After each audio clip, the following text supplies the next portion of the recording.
Back with part 4 of this week's reading of the Messianic Jewish Family Bible Tree of Life version, TLV. And this week we are reading the very first book of the Nevi'im, the prophets. And that first book is Joshua, also is a book of history, a lot of history here in this book of the Bible. We had just, I wanted to recap on how Joshua actually came into his leadership role and how faithful Joshua was um, to Moses, to God, and to, the duties that God wanted him to take over after Moses passed away. So it's really important to know the character of Joshua and why he was so important. And we, before I did that, we had read chapter 2. And chapter 2, just to kind of recap here, um, Joshua had sent 2 spies to Jericho. They actually were lucky to meet up with Rahab, the harlot, who protected them. And Rahab actually protected them, and they made a covenant with Rahab that through that scarlet cord that she put in the window, they would not bring harm to anyone in her household. And just to also let you know that Rahab later became the great grandmother of King David. And King David is in the line of Yeshua. So, chapter 2 of Joshua is the first time we read about Rahab. So, and as I said, we know that she protected these two spies. And later, as we see, when Jericho does get destroyed, Israel keeps their word to Rahab and actually brings her back into the camp. Rahab believed God's word, and so she knew and she feared God. So the scarlet cloth is in Rahab's window is mentioned in chapter 2, verse 18 and 21. It illustrates also, this is a shadow of Yeshua's redemptive work on the cross. The blood red cloth hanging in the window saved Rahab and her family from death, just as God kept his promise to Israel to faithfully sustain and deliver them and also bring them to the promised land. And also, we can look at that as a shadow for ourselves, the redemption that Yeshua has given to us, that brings us into our promised land, which is eternal life. So that is a little bit of where we've been with this. We're going to go into chapter 3, crossing the Jordan. Then Joshua rose up early in the morning, and he and all of Bani Israel set out from Shittim and came to the Jordan. They lodged there before crossing over. Now it came about after 3 days that the officials went through the camp, and they charged the people, saying, "When you see the ark of the covenant of Adonai your God and the Levitical Kohanim carrying it, then you must set out from your place and follow it. Yet keep a distance between you and it of about 2,000 cubits by measure. Don't come near it, so you may know the way by which you should go, for you haven't traveled this way before." Then Joshua told the people, "Consecrate yourself, for tomorrow Adonai will do wonders in your midst."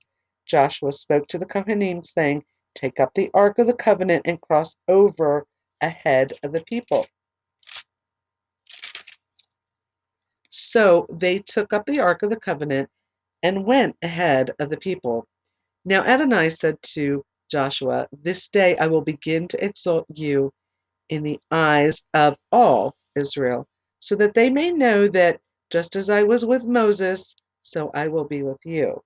You are to command the Kohanim who are carrying the ark of the covenant, saying, when you reach the edge of the waters of the Jordan, you are to stand still in the Jordan." So Joshua said to Benaiah Israel, "Come here and listen to the words of Adonai your God." Joshua said, "By this you will know that the living God is among you, and that he will certainly drive out from before you the Canaanite, the Hittite, the Hivite, the Perizzite, the Girgashite, the Amorite, and the Jebusite." Behold, the ark of the covenant of the sovereign of all the earth is advancing before you into the Jordan. So now take for yourselves 12 men out of the tribes of Israel, one man for each tribe. It will come to pass when the soles of the feet of the Kohanim who are carrying the ark of Adonai, sovereign of all the earth, rest in the waters of the Jordan, the Jordan's water will be cut off. The waters coming downstream will stand up in one heap. So it came to pass, when the people set out from their tents to cross over the Jordan, the Kohanim were carrying the Ark of the Covenant ahead of the people. Now the Jordan overflows all its banks throughout the harvest season, but as soon as those who were carrying the Ark came into the Jordan, and the feet of the Kohanim carrying the Ark dipped rather in the edge of the waters which were flowing down from above stood and rose up in one heap a great distance away at Adam, the town next to Zarethan. What was flowing down to the sea of the Arabah, the salt sea, was completely cut off. So the people crossed over opposite Jericho.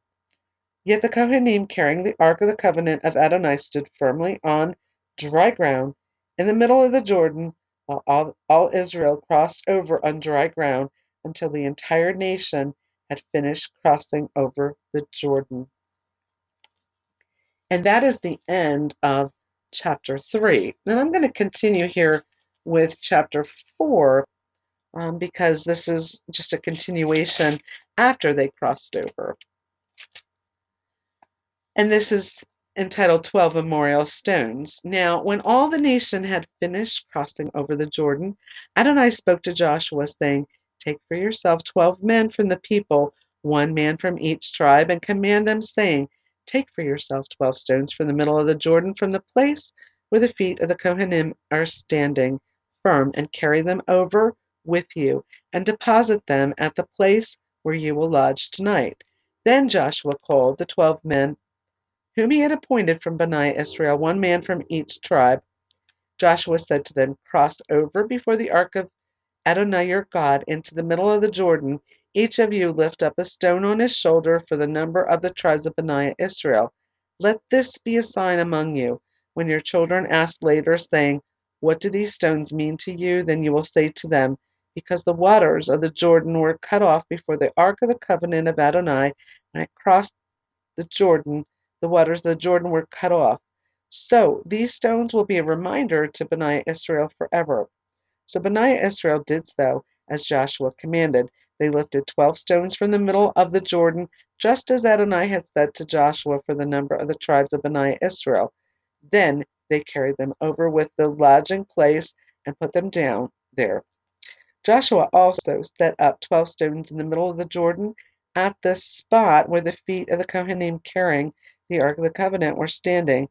They are there to this day. The Kohanim who carried the ark remained standing in the middle of the Jordan until everything that Adonai had commanded Joshua to speak to the people was completed. According to all that Moses had commanded Joshua, the people hurried across. And when all the people had finished crossing over, the ark of Adonai and the Kohanim crossed over in the presence of the people. Also, the children of Reuben, the children of Gad, and the half-tribe of Manasseh crossed over armed ahead of Bani Israel, just as Moses had said to them. About 40,000 equipped for war crossed over before Adonai for battle to the plains of Jericho. On that day, Adonai exalted Joshua in the eyes of all Israel. So they revered him, just as they had revered Moses all the days of his life. Then Adonai spoke to Joshua, saying, Command the Kohanim who are carrying the ark of the testimony to come up from the Jordan. Joshua therefore commanded the Kohanim, saying, Come up from the Jordan. As soon as the Kohanim were carrying the ark of the covenant of Adonai came up from the middle of the Jordan, and the soles of the feet of the Kohanim were drawn up to the dry ground, the waters of the Jordan returned to their place and overflowed all its banks as before. Now the people came up from the Jordan on the 10th day of the first month and camped at Gilgal on the eastern border of Jericho. Those 12 stones which they had taken out of the Jordan, Joshua set up in Gilgal. Then he said to Bani Israel, saying, when your children ask their fathers in time to come, saying, what are these stones? Then you will inform your children, saying, Israel crossed this Jordan on dry ground. For Adonai your God dried up the waters of Jordan before you until you crossed, just as Adonai your God did to the Sea of Reeds, which he dried up before us until we crossed over, so that all the people of the earth may know Adonai's hand is mighty, and so that you may fear Adonai your God forever. And that's the end of chapter 4. So we've done chapter 3 and 4 together. So just a quick recap of chapter 3 and 4. God was actually having them cross the Jordan on dry land. He was also showing that Joshua was in control also, that he has placed Joshua in a leadership role to the people. But isn't it amazing that the water stood up on a heap? So the area that they walked over was completely dry, just like the Red Sea, the Sea of Reeds. So they set up the 12 memorial stones as a remembrance of what God did for them. Um, and that is the end. I'm not going to really go into major detail because it was pretty self-explanatory with chapter 3 and 4. And if you have any questions, you can certainly message me, and I'll be glad to answer any questions you might have. So now we're going to move to chapter 5, circumcision at Gilgal. Now it came about when all the Amorite kings beyond the Jordan westward, and all the Canaanite kings by the sea, heard how Adonai had dried up the waters of the Jordan before Bani Israel until they had crossed. Their heart melted, nor was there any spirit in them any more because of Bani Israel. They were afraid of the children of Israel. At that time Adonai said to Joshua, make yourself flint knives and circumcise again Bani Israel a second time. So Joshua made flint knives and circumcised Bani Israel at Gibeath HaArela. And that is spelled Gibeath hyphen HA hyphen ARALOTH. Now this is the reason why Joshua circumcised all the people that came out of Egypt who were males. All the men of war had died in the wilderness along the way after they came out of Egypt. Though all the people that came out were circumcised, none of the people who were born in the wilderness along the way as they came out of Egypt had been circumcised at all. So they had lost that piece of the covenant that Abraham had originally had. Um, for Benaiah, Israel walked 40 years in the wilderness until all the nation's men of war who came out of out of Egypt died out because they had not listened to the voice of Adonai. To them, Adonai had sworn that he would never let them see the land which Adonai had sworn to their fathers that he would give, a land flowing with milk and honey. But he raised up their children in their place. Joshua circumcised them, for they were uncircumcised, since they had not been circumcised along the way. Now it came to pass, after they had finished circumcising the entire nation, they remained in their places in the camp until they recovered. Then Adonai said to Joshua, this day I have rolled away the reproach of Egypt from you. Therefore the name of that place has been called Gilgal to this day. While Bani Israel camped at Gilgal, they observed Passover on the evening of the 14th day of the month in the plains of Jericho. On the day after the Passover, on that very day, they ate of the produce of the land, matzah, and roasted grain. Then the manna ceased On that day, after they had eaten of the produce of the land, Bnei Israel had manna no longer, but ate some of the yield of the land of Canaan that year. So all along, just to recap, all along they were still getting manna, fresh bread from heaven, um, but on that day, it stopped. The bread from heaven was no longer coming every morning for them to gather. Commander of Adonai's army. Now it came to pass when Joshua was near Jericho that he lifted up his eyes and looked, and behold, there was a man standing in front of him with his sword drawn in his hand. Joshua approached him and said to him, "Are you for us or for our adversaries?" "Neither," he said. "Rather, I have now come as commander of Adonai's army." Then Joshua fell on his face to the ground and worshipped. Then he asked him, "What is my Lord saying to his servant?" So this is reference to Yeshua right here, as mentioned earlier. This is Yeshua.